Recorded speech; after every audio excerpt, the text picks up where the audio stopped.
around Benny. If he can find prediction. success, the team can. Yeah, the prediction was a stomp, Miracle, right? Almost all to the side of Echo. Will HomeBois give an upset in this first game? Composition-wise, they definitely can, right? Sure, that Gord is such a risky pick, but the range, they can play, definitely can play the range around with. Ladies and gentlemen, it's time for us to enter the land of Dawn. For match number 2, Echo takes on HomeBois. Zorn already early on this Edith, going at it with JP, but is forced to use the onward defensively. And you know how Echo's name is the House of Highlights?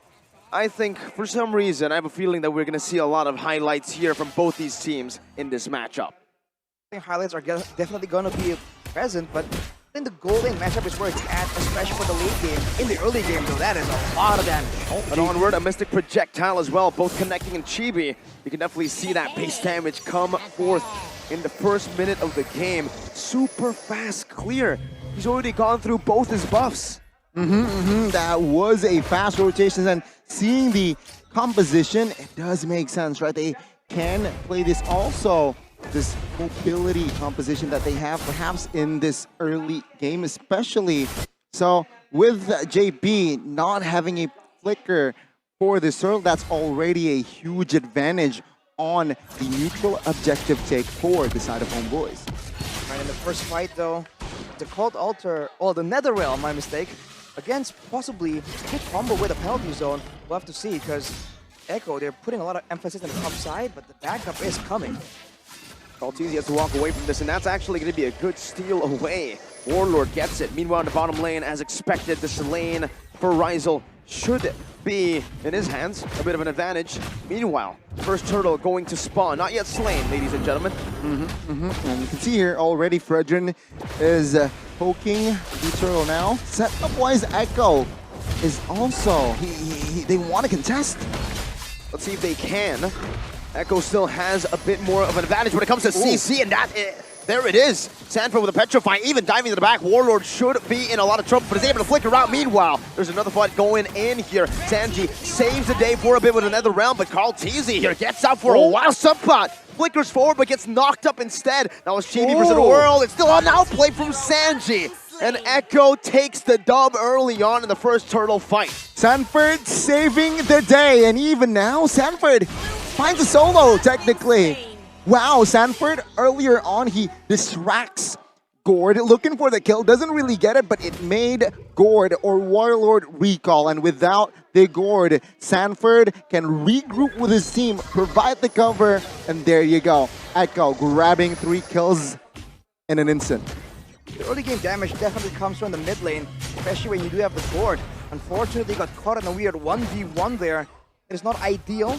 Shows again that HomeBois, they have all the tools right here, but the setup matters more than ever as Soren finds a play. It's on to Kaltizi. It's a good primal ramp that gets him low, but now he is caught in the enemy jungle. Behind enemy lines. Zorn with an Earth Shatter, Sanford with Eye for an Eye. Zorn should be dead with a Phantom Slash there, and yes, he does fall in the back. It does give Chibi, however, a big opportunity to secure a neutral objective. The first turtle is now up, is now taken out. So let's see here. Echo, will they be able to somehow equalize, right? That's the question here. Echo, though, economy, they are slightly ahead. They're still pretty okay bringing this into the mid game there, especially if Chibi doesn't really get to snowball hard. Sanji quietly has already amassed 3 kills, already with the Enchanted Talisman. That's a lot of damage, burst-wise, but also a lot of damage because he can spam it a lot more. Mr. Gosh, JP gets out, just barely into the Nether Realm, pops in the mini when Fury as well to knock Zorn up. That's a double knock-up and some follow-up damage from Sanji and Benny, turning another fight around for Echo. The reinforcements from Echo, man, they are a pod indeed. And again, JP, sure, he burned the flicker, but the minion free comes in clutch, bought enough time for the other members to regroup and capitalize. HomeBois now, again, they're slightly behind, but it seems like they're looking for more proactive plays. Is that the right move? I feel like proactiveness is on the hands of Echo. They kind of actually have a better burst-heavy composition, so unless it's a full-on 5v5, I don't really think HomeBois' composition really lends itself to these skirmishes in the early game. I think later on, when they want to get a big combo, that's where Ryzel can just hold his ground and aim to just outperform, out-damage, output Benny Cutie. But that has to be backed up by a strong early game laning phase. So far, HomeBois has not been able to get one. Okay. Both EXP laners here cutting the waves. They want to join the fight for that turtle, but a fight almost occurred in the mid.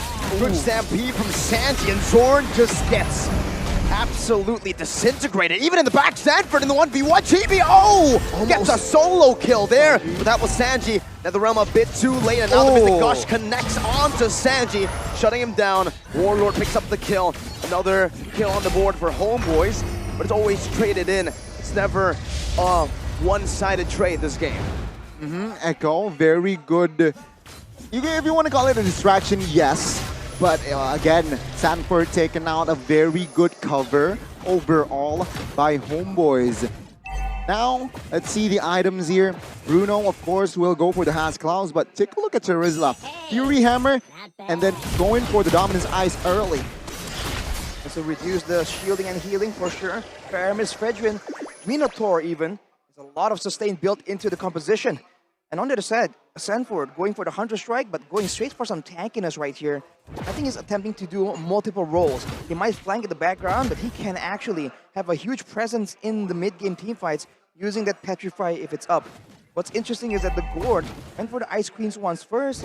It gives some kind of sustain and a lot of utility, but of course, it only depends if Warlord doesn't really get found, if he doesn't really get zoned away in the middle of a big fight. And onward connecting onto Karl'Tezi with a follow-up, an instant penalty zone, but now the re-engage happens. Echo get a massive minute fury. Now they all fall with a Mystic Gush.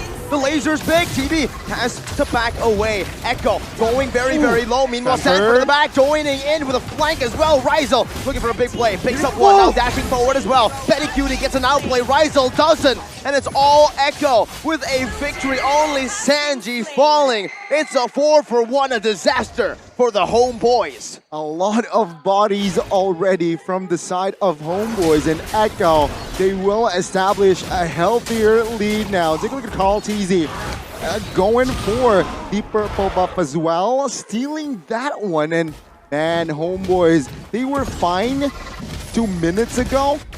Now they need to slow down their horse. Maybe. This is a problem when you meet your match, kind of, right? You're both, making crazy plays. Chibi right there had barely any HP, and he hid in the bushes trying to get Benny Cutie. But Benny was ready for it. He would do that as well, but no, look, Ryzel! Deleted off the map instantly. Echo, they see someone step out just a bit and they go in hard. It's the house of highlights that we all expected today. Only 2 turtles this game. They'll ignore the third one and they'll go straight for the Lord that spawn in with no Ryzel. I don't think HomeBois can really look for a contest. See, Echo, yeah, they will blitz it. Well, not blitz it, but they will take this Lord comfortably. Meanwhile, HomeBois struggling to find any cross-map plays. And it's all because Echo, they do not forget to clear. They always manipulate their waves, managing it very, very well. And HomeBois, up to this point, have no effective play in their hand. And the recall's coming in as well. I feel like HomeBois have to try and respect the potential, but wow, 1v1! Solo kill down below by Sanford on the Benedetta against the Nolan. That's why they didn't ban it. They didn't need to. Sanji walks up to zone Ryzel on Sapat. Does it successfully, as that's going to be a free tier 1 in the mid lane falling. Zorn now caught in a tough spot. Karl'Tezi wants to go all in. Trying to look for a taunt there, but gets poked down instead. Ryzel down to half of his HP, forced to back all the way to his base. And the issue right here, especially in these big fights, is that Benny Cutie is relatively untouched. He usually gets, some damage spills over onto him from some AoE damage, but for the most part, he's been very, very safe. Having a Purify and standing next to a Paramis and a Minotaur, he can go as aggressive as he wants, and if you go on him, it's not necessarily the right move for HomeBois. It's a difficult situation to be in, and now Echo is taking full control. The snowball has begun.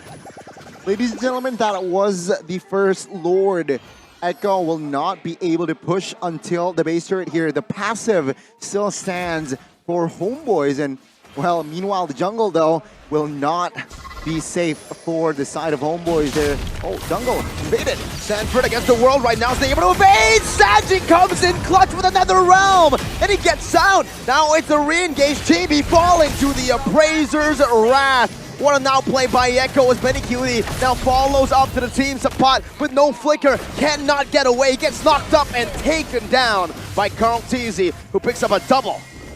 The coordination, the trust, and Echo, they move more. Into the base, inside of it, they don't care. Warlord gets bursted down by one San. That's the second half of the San duo going in to pick up a killing spree. Dorn running away with the conceal, but the San duo is inevitable. Echo, they can't end right here, right now. Chibi and Sapat, can they defend this one?